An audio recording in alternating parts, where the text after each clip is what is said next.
Hello बच्चों, स्वागत है आपका चैनल पर। उम्मीद करता हूँ आप खुश होगे, स्वस्थ होगे। बच्चों, क्लास 10th की चैप्टर 2 पॉलिनोमियल्स मैथ्स एक्सरसाइज 2.2 इसको कंटिन्यू करते हुए बच्चों सीरीज को हम आगे बढ़ रहे हैं। और क्वेश्चन नंबर 1 का 6th पार्ट है 3x² - x - 4। इसमें हमें जीरोस फाइंड आउट करने हैं बच्चों। क्वेश्चन आपको पता ही होगा, आप अपनी बुक निकाल लें, एनसीईआरटी उसको निकाल के सामने रखें क्वेश्चन को। क्वेश्चन नंबर 1 का 6th पार्ट है, इसमें हमें जीरोस फाइंड आउट करने हैं सबसे पहले। उसके बाद हमें वेरीफाई करना है रिलेशन का कि जो जो जीरोस निकले हैं वो कोफिशिएंट से रिलेट कर रहे हैं या नहीं कर रहे हैं इनके। तो पहले हमने 5th पार्ट 5 पार्ट्स कर लिए इसके पीछे, अब इसका 6th पार्ट है बच्चों। तो फैक्टर करेंगे सबसे पहले इसके बच्चों जीरोस निकालने के लिए। तो यहाँ से हमारा 3 आएगा और यहाँ से 4। तो 3 4 क्या होता है बच्चों 12। और 12 1 के टेबल में भी आएगा, 2 के भी आएगा, 3 के भी आएगा, 4 के भी आएगा, 6 के भी आएगा और 12 के भी आ जाएगा। तो हमें चाहिए था 12। तो अब देखना है, सबसे पहले हम इसको 3x² लिखेंगे और फिर माइनस का साइन लगाना है बच्चों। उसके बाद आपको बताया था ब्रैकेट लगाना होता है, क्योंकि यहाँ कुछ नहीं है तो आप इसे 1 मानो, ठीक है। और ये x, उसके बाद माइनस, उसके बाद 4। तो बिल्कुल एज इट इज जैसे पीछे प्रीवियस पार्ट्स कराए हैं, बिल्कुल वही है, सेम मेथड है बच्चों। तो अब हमें यहाँ चाहिए 1। 1 कैसे मिलेगा? देखो बच्चों, इस पेयर से हमें 1 मिल जाएगा। कैसे? 4 से 3 माइनस करेंगे तो हमें 1 मिल जाएगा। बाकी सबसे देखो 1 नहीं मिलने वाला। तो 4 वो -3, हमेशा बड़ा नंबर आगे रखें, छोटा पीछे। 4 - 3, 4 - 3 से आपका 1 आ गया। तो ये हमारे फैक्टर हो गए बच्चों। अब जीरोस निकालने हैं तो इक्वल टू जीरो जरूर लिखो बच्चों। आगे बढ़ते हैं। 3x², ये माइनस साइन मैंने बताया था, जब अंदर जाएगा तो साइन बदल देगा। ये प्लस का 4 है बच्चों, इस माइनस की वजह से क्या हो जाएगा -4। इधर से x भी दोनों को मल्टीप्लाई होगा तो 4x हो गया बच्चों। अब जब माइनस अंदर जाएगा तो माइनस माइनस क्या हो जाएगा बच्चों प्लस, और 3 के साथ ये x आ गया। फिर से बच्चों एक बार माइनस जाएगा तो दोनों के साइन अंदर बदल देगा। ये प्लस का था इसे माइनस कर दिया, ये माइनस का था इसे प्लस कर दिया। x ने दोनों को ही मीट होना है, दोनों को x मिलेगा इस तरीके से बच्चों। और आगे ये जो माइनस है और ये 4 है, इसको एज इट इज लिख देंगे इज इक्वल टू 0। अब हम बनाएंगे पेयर 2 2 के। तो यहाँ पर देखो आप, नंबर तो कोई कॉमन आ नहीं रहा, क्योंकि ऐसा कोई टेबल नहीं जिसमें 3 और 4 दोनों आ जाए। और दोनों में ही x है तो हम x कॉमन ले सकते हैं। अंदर क्या बचेगा बच्चों 3, और एक x निकाल लिया, एक x बचेगा। माइनस यहाँ से एक x निकाल चुके हैं, 4 बचेगा ओनली।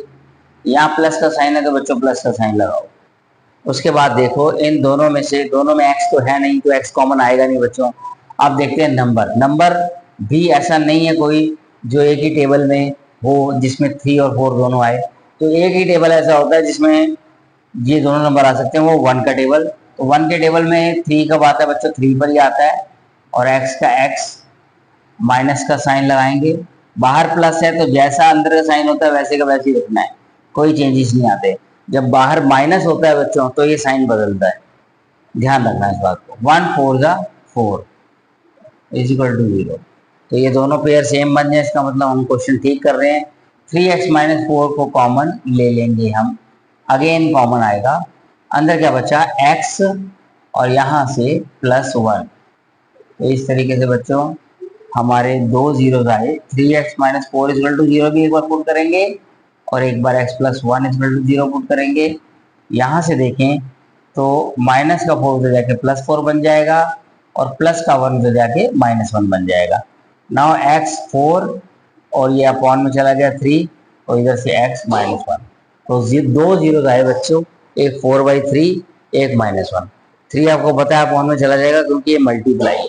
मल्टीप्लाई इक्वल को उधर जाए दूसरी साइड तो साइन मतलब उसका मल्टीप्लाई डिवाइड हो जाता है बच्चों, ठीक है, ये आपको पता ही है पहले से। अब वेरिफिकेशन करेंगे हम। वेरिफिकेशन बहुत इजी बच्चों, हमने पहले भी सारे क्वेश्चंस में की है।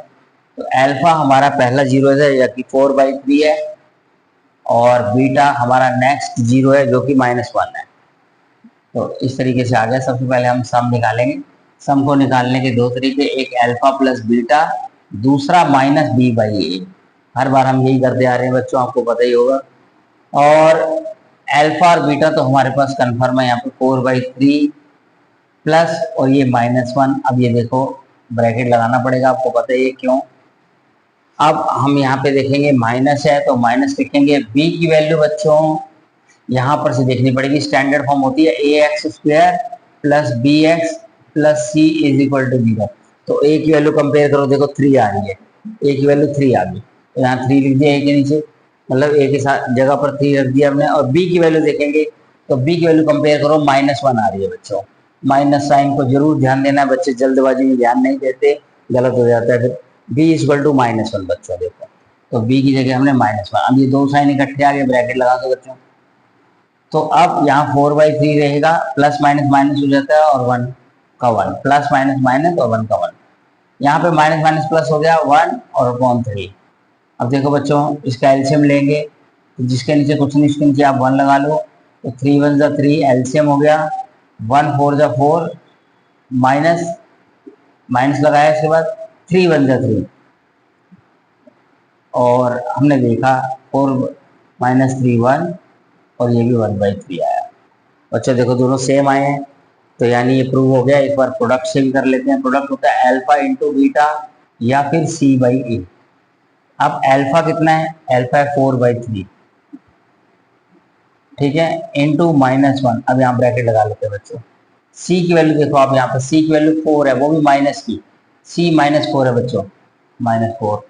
और a कितना है हमारा 3 है बच्चों, कंपेयर करने में तो a 3 हो गया बच्चों। तो आप देख रहे हो यहाँ पर कि यहाँ लिख लेते हैं 4 1 जा 4 होगा बच्चों, माइनस का और अपॉन 3 और इज इक्वल टू भी -4/3, दोनों सेम आ रहे हैं बच्चों। ये हो गया हैंस वेरीफाइड। तो वेरी इजी था, पहले की तरह ही था बच्चों, जितने पहले हमने 5th पार्ट करे हैं बिल्कुल वैसे ही 6th पार्ट भी था। यहाँ पर थोड़ा सा बच्चा फिर कंफ्यूजन हो जाती है बच्चों को, कुछ बच्चों की बात कर रहा हूँ, तो वो माइनस कर बैठते हैं, इसको 4 - 1 3 लिख देते हैं। गलत है बिल्कुल बच्चों, क्योंकि अल्फा और बीटा आपस में मल्टीप्लाई हैं तो ये दोनों भी आपस में मल्टीप्लाई होने चाहिए। तो 4 को 1 से मल्टीप्लाई किया -4 आएगा, ठीक है, -1 से मल्टीप्लाई करने पर 4 को, और नीचे 3 का 3 है तो सेम आ गया बच्चों। इस तरीके से बच्चों ये क्वेश्चन है। उम्मीद करता हूँ आपको समझ आई होगी बच्चों, और समझ आती है तो चैनल को सब्सक्राइब जरूर करें, अपने दोस्तों को भी बताएं, और इसी तरीके से मैं आगे की सीरीज आपके लिए लाता रहूँगा। Thank you very much.